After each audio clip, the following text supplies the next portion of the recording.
The Christian life is supposed to reflect characteristics like love, joy, peace, all the fruits of the Spirit. But what if it seems like we're not growing in these areas? What do we do? Or what if we don't know what our spiritual gifting is? Or what if you're too exhausted to follow all the rules? These are the kinds of things, the kinds of questions that feel really vulnerable to ask someone. And what will they think? It also brings up the question, is Christian growth only for people who have an easy life? Thankfully, no. Sometimes I think the problem is that we're putting too much emphasis on the wrong things, legitimate things, but our focus might be out of order and making it all harder. So if you've tried everything, if you're exhausted and you don't feel like you're making progress, you can still grow as a Christian. Your focus or how you're measuring that growth might need adjusting. So here are some things that I think we focus on more than we should. The first thing is believing the right things. Now, many Christians and Christian leaders focus a lot on what we believe. Churches have lengthy doctrinal statements. Church splits happen over a single point of belief. I can feel the rising tide of nervousness as I raise this point. Wait, Melissa, where are you going with this? We place a lot of importance on every thread of doctrine, as though if only our beliefs were flawless, we will grow. I think what we believe is important. It's part of our Christian faith. But generally speaking, this is not what brings our Christian growth. And I say generally because sometimes a person might have a destructive belief, and learning more can help that. Adjusting our beliefs can help, especially in our early Christian life. Learning about the faith early on can bring a lot of change because it's all new. And learning about how God has interacted with people and how the early church interacted with others can help disciple us. And frankly, I love learning about the way God interacted with people throughout the Bible, but honing our doctrine only takes us so far. It doesn't transform our character. And so the next good thing that might have too much emphasis is doing good works. The other common way people might try to grow in their Christian faith is by doing good works. And yes, I believe that it's important to do good work in the world. And this can look like many different things. Like when I was an associate pastor, I led volunteer teams to help at food banks, to serve dinner to people who needed a meal. And I led teams to serve in the church service as well. I love service, and I believe it's a very important part of our Christian life. And yes, it can also be a part of a growing Christian's life. It can be the source of some of our growth, but sometimes I think we put the cart before the horse. Simply signing up for everything isn't going to transform your life by itself. We need to have all the pieces of the Christian life in the correct order.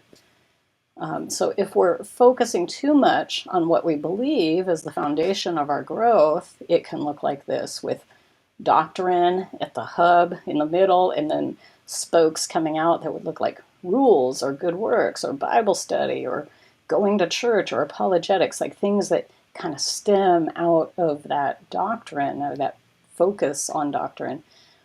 And then also, if we're relying on good works as the central feature of our Christian life and the foundation of our growth, it can look like this, with the hub in the center being of doing good in the world, and then the spokes that could come out of that would be volunteering, donating, positivity, helping others, good listening.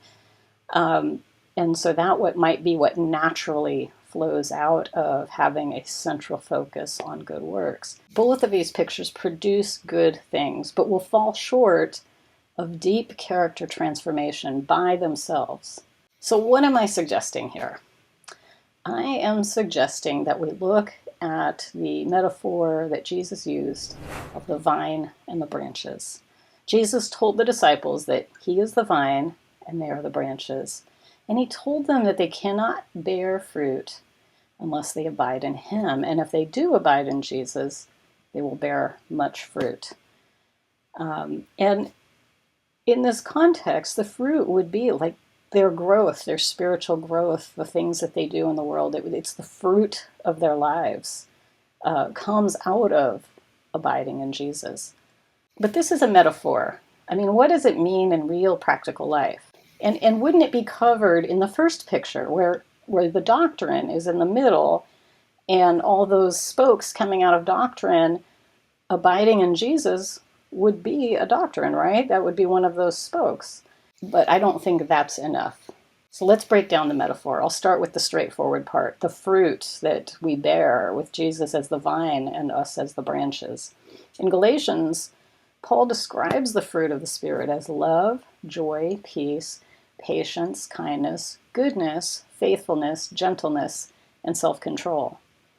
And fruit can also be the good that we do. And it can also represent spiritual growth itself and the transformation of our lives. The fruit we bear as a Christian is anything that makes us more like Jesus. And that fruit is produced in our lives when we abide in Jesus. It's the work of the Holy Spirit in our lives. And you may ask, aren't we abiding in Jesus automatically because we're Christians? Somewhat, maybe, but there's also more to it than that. I mean, if it was only a byproduct of being a Christian and it wasn't something we had to cultivate, kind of like passive income, then Jesus wouldn't have instructed his disciples to abide in him. He said that as an instruction, something they needed to do. And Paul wouldn't have told the Galatians about the fruit of the Spirit versus the fruit of the flesh. We do participate in how we interact with God and where we place our focus. So how do we abide in Jesus? I believe prayer and our spiritual practices are how we abide in Jesus. It's the soil in which our Christian growth is fostered. Now, I imagine that we all pray, but I'm not just talking about prayer before meals or prayer at church or prayer when we need something. I'm talking about that kind of prayer Jesus did when he went off alone so he could pray, or how Jesus said for his followers to pray alone where no one else could see them. There are definitely different kinds of prayer and different settings where those prayers should happen. And this is the one-on-one prayer where we spend time just building our relationship with God. Sometimes when we're tired or busy or when we don't have any specific requests, this kind of prayer doesn't make the cut. And I'm suggesting that this daily prayer connection is the most important part of your day. Even if you don't know what to pray, even if you just sit in silence in God's presence. Having a daily spiritual practice where we set aside time to sit with God is the hub of our spiritual growth. And here's what that can look like. Daily prayer or quiet time or whatever you want to call it, spiritual practices daily.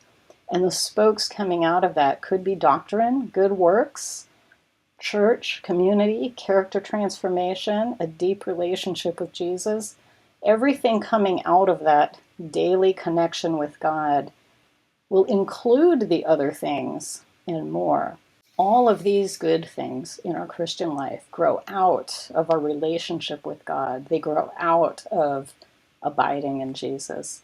But what if your life is super busy in ways that are beyond your control? What if you have young children, or you're caring for an aging parent, or you have 2 jobs just to make ends meet? I hear you. I have some short videos in a playlist called Spiritual Practices on the Go.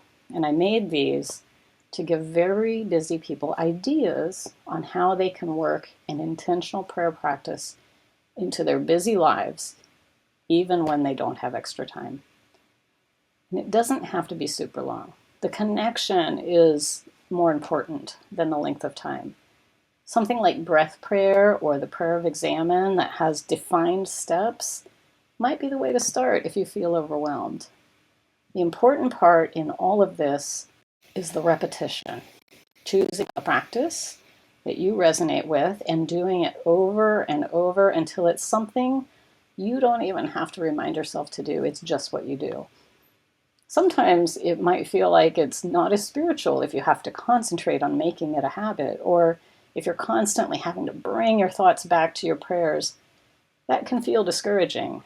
But I remember reading something. I don't remember where I read this, but I read that when you have to bring your thoughts back to prayer, many times even, that's not failure. That's an opportunity to choose to talk to God over the things that are distracting you. So sometimes just reframing how that feels to you can take it from being discouraging to being something that you're resolute about. I'm going to do this because it's important. So give it a try. I mean, there are a variety of practices. Choose one that sounds inviting to you and give it a try. It could be the thing that helps take your spiritual life to a deeper level. Thanks for watching.